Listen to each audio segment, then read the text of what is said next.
aportar a la Colombia humana allá en Colombia? El conocimiento. En primer lugar, es aprovechar las oportunidades que otras sociedades brindan en términos de conocimiento, no solamente el académico, sino el de sus propias realidades y las formas como buscan soluciones, pero el conocimiento es fundamental para la transformación de nuestra sociedad. Y en segundo lugar, la construcción de comunidad colombiana. En general, por una experiencia que yo tuve de relativo exilio en Europa, encontraba una colombianidad clandestina, aislada, individualizada, que trataba de camuflarse de la mejor forma posible bajo circunstancias muy difíciles de vida en muchos países. Allá le llaman trabajo en negro. Y yo pienso que una forma de recuperar derechos humanos, derechos ciudadanos de colombianos y colombianas fuera, es construyendo comunidad. Es la cultura, es la identidad que ayuda a sobrevivir en las soledades que produce este tipo de exilio, sobre todo económico, que ha padecido millones de colombianos. Entonces, conocimiento, mucho conocimiento para volver al país y construcción de comunidad colombiana. Referente a eso, ¿a qué instituciones podemos acudir en América Latina, bueno, especialmente en Argentina, para poder hacer valer nuestros derechos humanos en Colombia, pues debido a todo el asesinato de líderes sociales que está pasando? Bueno, hay que ver que Argentina también pasa por su momento difícil, ¿no? De crisis económica, social, política. Aquí vivió una dictadura muy violenta y ahora vuelve a haber con actos de exterminio de las diferencias por la vía jurídica, esta vez, que es como se está imponiendo en toda América Latina. Pero las sociedades del mundo deben conocer lo que pasa en Colombia. En Colombia están destruyendo la paz, la pequeña que se había hecho, pero que posibilitaba precisamente salir de manera definitiva de esas violencias perpetuas. Hay toda una intención de volver a la guerra, a la violencia. Hay nuevos actores de la violencia en manos de un narcotráfico ya extranjero que empieza a controlar el territorio. Y hay un desgobierno que ya las mismas encuestas demuestran que existe en Colombia, sin mucha legitimidad, con la mayoría de la población en contra. Ese desgobierno se expresa en la incapacidad que tiene la élite política colombiana de superar las crisis diversas que hay en el país, las más graves. La sociedad ya no les cree. Y en esa medida hay una oportunidad, la oportunidad de transformar la situación de Colombia. Justamente, bueno, acaban de pasar las elecciones en donde la mayoría de quienes votamos por el proyecto de la Colombia Humana sabemos que somos más de 8 millones, sabemos que hemos vivido una dictadura democrática durante los últimos 100 años o desde la conformación de la República de Colombia. Siempre hemos estado bajo el yugo de la supuesta democracia que siempre ha sido impuesta. Y bueno, en ese contexto en el que nos encontramos ahorita, en donde Colombia, por ejemplo, que no tiene voto obligatorio, en donde el 60% de la población no vota, el 40% entonces, como cifra más alta, es la que está eligiendo a sus gobernantes, el 50% de esa población es la que elige a esos gobernantes, sin contar con que ya esa población que puede votar no es toda la población colombiana. Es una minoría efectivamente la que está eligiendo a nuestros gobernantes. ¿Qué podemos hacer en Colombia? Porque bueno, en esa crisis institucional de la que habla justamente la Registraduría Nacional del Estado Civil no nos garantiza un ejercicio transparente de la democracia, en donde nosotros sepamos que lo que estamos eligiendo es efectivamente lo que se refleja en los resultados. No es necesario justamente hacer una reforma a la institución como tal y hacer obligatorio el voto en Colombia. La reforma la hacen ellos son la mayoría en el Congreso, y obviamente no hacen reformas en su contra, que es lo que ha sucedido en las últimas décadas, entre otras cosas. La renuencia del Congreso de la República es una verdadera reforma política, una verdadera reforma a la justicia. Yo pienso que el tema está más que en la reforma, está en la conciencia misma de la gente. Es que la ruptura política se da cuando precisamente ese ciudadano que vende el voto, y esta vez lo volvió a vender, deja de venderlo.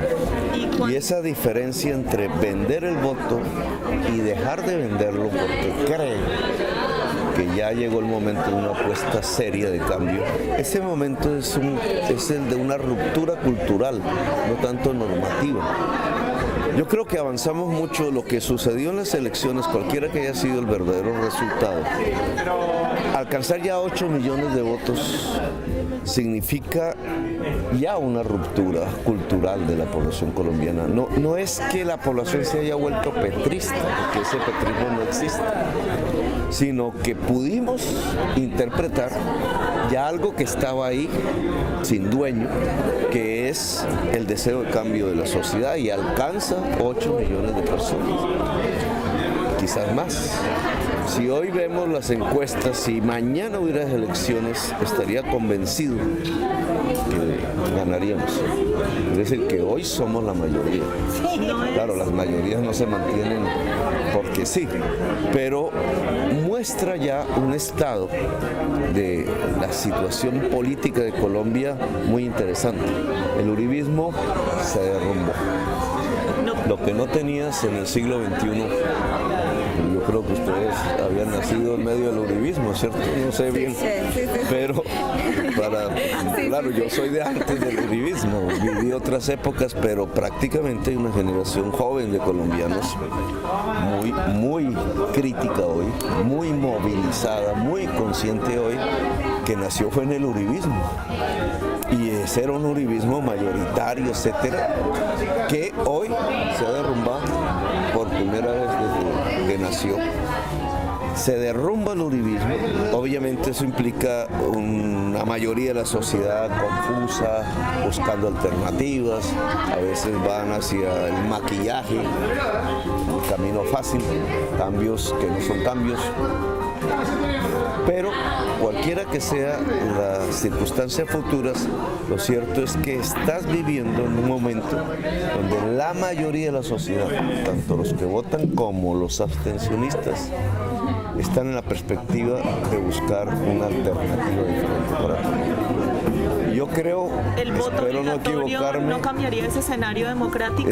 Sí lo cambiaría un tanto, pero creo... Porque no pueden comprar todos los votos. Creo que primero hay que hacer el cambio y después las reformas. Bueno, y en ese sentido, ¿cuáles son los pilares políticos que representan el progresismo de la Colombia humana y que se diferencian con otros proyectos progresistas que han tenido América Latina, por ejemplo? Que se diferencie, digamos, con la mayoría de los proyectos que vienen dejando ya los gobiernos de América Latina, Venezuela, Ecuador, Bolivia, con sus diferencias, algo Nicaragua es básicamente el que acaba de perder en Brasil, es básicamente que nosotros abandonamos el camino extractivista.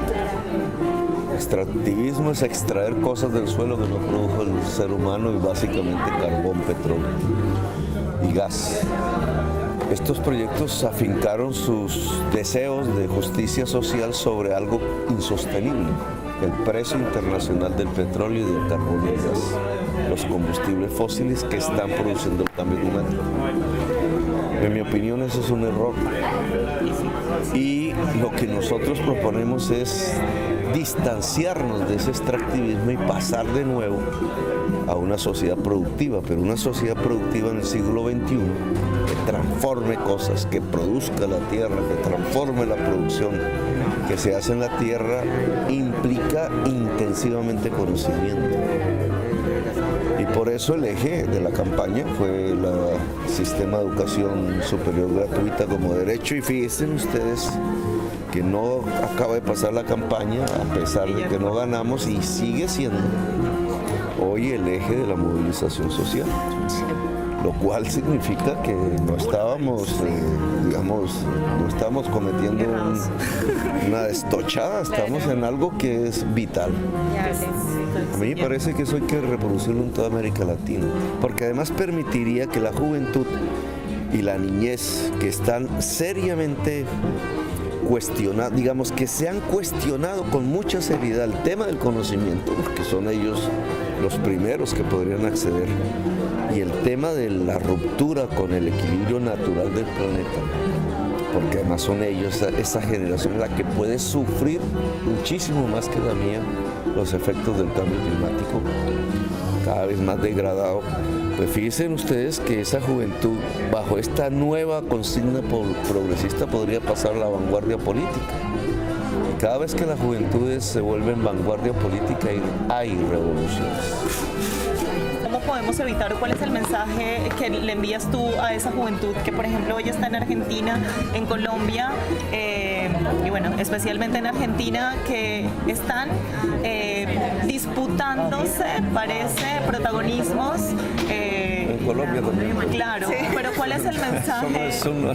¿Cuál es el mensaje? Porque, bueno, argentino, pero mira, las cosas que hemos aprendido, la unidad implica diversidad.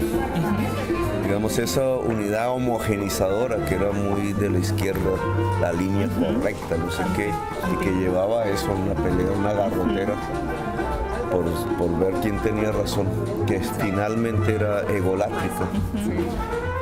No es la forma como en el siglo XXI podemos construir, es una unidad que permita la diversidad.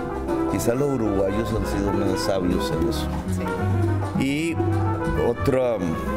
otro mensaje que arroja un poco nuestra experiencia es que las estructuras jerarquizadas, piramidales, que eran propias del ejército, de los partidos de izquierda, de los sindicatos, de la organización empresarial, de un viejo capitalismo y de un viejo socialismo, esas estructuras piramidales hoy no se adecúan a las realidades de las redes que implican organizaciones humanas más horizontales y por tanto quitan ese tema de la lucha por estar en la cúspide de la pirámide que provoca las divisiones y las egolatrías.